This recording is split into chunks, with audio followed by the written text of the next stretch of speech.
बच्चों, जब हम मटेरियल साइंस पढ़ रहे हैं, खासतौर पे सेमीकंडक्टर थ्योरी पढ़ते हैं, तो उसमें एक नाम आता है ब्लॉक।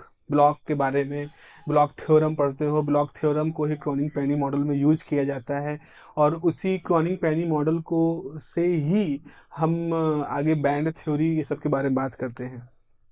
तो block is a very interesting person. ऐसा हुआ था कि ब्लॉक उस समय, जिस समय ब्लॉक अपनी पढ़ाई एक मास्टर्स कर चुके थे, उनको पीएचडी करनी थी, तो वो ढूंढ रहे थे किसी ऐसे व्यक्ति को जिनके लिए पीएचडी कर सके फिजिक्स में ही। और वो ज़माना ऐसा था कि उस समय हाइजेनबर्ग, डिराक और बहुत सारे लोग काम कर रहे थे। तो Heisenberg was a very unique, very extremely talented person. तो हाइजेनबर्ग जो थे, उनके पास जाते हैं फेलिक्स ब्लॉक और कहते हैं कि I want to do PhD under your supervision. और ब्लॉक इसके लिए स्कॉलरशिप पाते। He was a very bright student. तो जो आपके हाइजेनबर्ग होते हैं, वो बहुत ही जनरस तरीके से कहते हैं, देखो भाई ब्लॉक ऐसा है कि आई हैव नो इशू, आप पीएचडी करो, but you have two choices. देखो कितना कितना कठिन रास्ता एक देते हैं। तुम्हारे पास दो रास्ते हैं ब्लॉक। तुम या तो फेरोमैग्नेटिज्म पर पीएचडी करनी शुरू कर दो।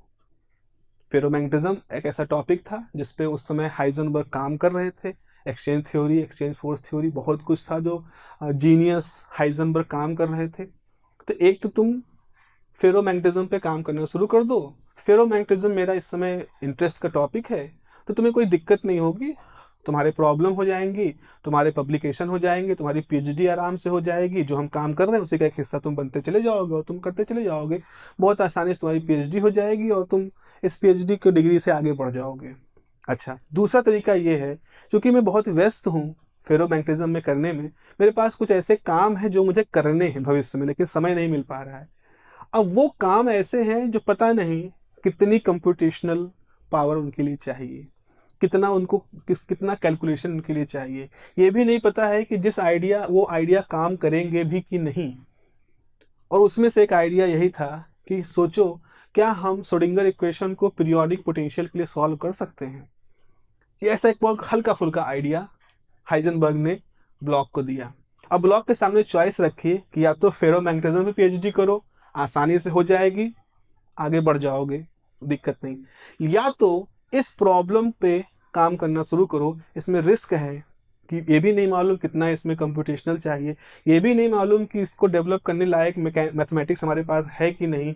हो सकता है तुम 2-3 साल तक इस पर बहुत काम करो, तो आखिरी में इसका जमा नतीजा निकले कि ये प्रॉब्लम अनसॉल्वेबल है, लाइक 3 बॉडी प्रॉब्लम जैसे थी, सॉल्व नहीं हो सकती।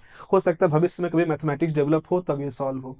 यानी कि रिस्क है तुम्हारी पीएचडी डिले हो जाए या ना भी हो पाए, हो सकता है फ्रस्ट्रेट होकर के तुम छोड़ दो। तो वो रास्ता बहुत कठिन है, लेकिन उसमें एक जो चांस ये है कि अगर तुम उसमें सक्सेसफुल हो गए, then you will be Bloch, otherwise you will be just an student of Heisenberg. जब ब्लॉक सुनते हैं तो ब्लॉक एक बड़ी ही धर्म संकट में पड़ जाते हैं कि क्या करें। हाइजेनबर्ग की छत्र छाया में रह के जस्ट हाइजेनबर्ग का स्टूडेंट बन के रहें, क्योंकि कुछ भी काम करते फेरोमैग्नेटिज्म में दुनिया यही कहती ये तो हाइजेनबर्ग ने बताया होगा। या एक बिल्कुल नई प्रॉब्लम पे अपना दिमाग लगाओ और दुनिया को प्रूव करो कि ब्लॉक एक जीनियस है, वो भी एक जीनियस है। एंड गेस व्हाट, ब्लॉक ने क्या चुना? ब्लॉक ने दूसरा रास्ता चुना। And what we get, the Bloch theorem, one of the very significant, very powerful theorem.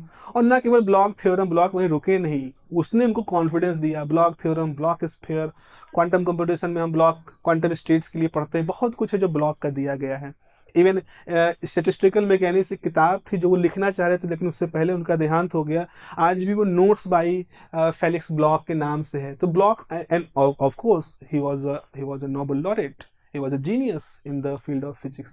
तो ये जो कहानी है, ये हमारे एक स्टूडेंट को जाननी इसलिए ज़रूरी है कि ज़िंदगी में ऐसे कई बार दो राहे तिराहे आते हैं, जहाँ हमारे सामने चॉइस रहती है कि हम एक आसान रास्ता चुनें, एक साधारण सी ज़िंदगी की तरफ जाता हुआ, या एक रिस्की रास्ता चुने जो एक असाधारण ज़िंदगी की तरफ ले जाने की एक धुंधली सी उम्मीद के रूप में हमारे सामने है। अब यही रिस्क होते हैं जो इंसान को एक समान इंसान से एक असमान इंसान बनाते हैं। तो जब भी ऐसे मौके आए तो इसका कैलकुलेशन कैसे करोगे? इसका कैलकुलेशन करने के लिए आपको अपने ऊपर विश्वास होना चाहिए, आपको अपनी क्षमताओं और अक्षमताओं की जानकारी होनी चाहिए। अगर आपको अपने बारे में बिल्कुल सही सही अंदाजा है, अंदाजा क्या, आपने सही सही आकलन कर रखा है, आपको अपनी क्षमताएं अक्षमताओं के बीच में बिल्कुल सही मालूम है, तो आप ऐसे समय में रिस्क लेते समय कभी भी गड़बड़ाओगे नहीं, कभी धोखा नहीं खाओगे।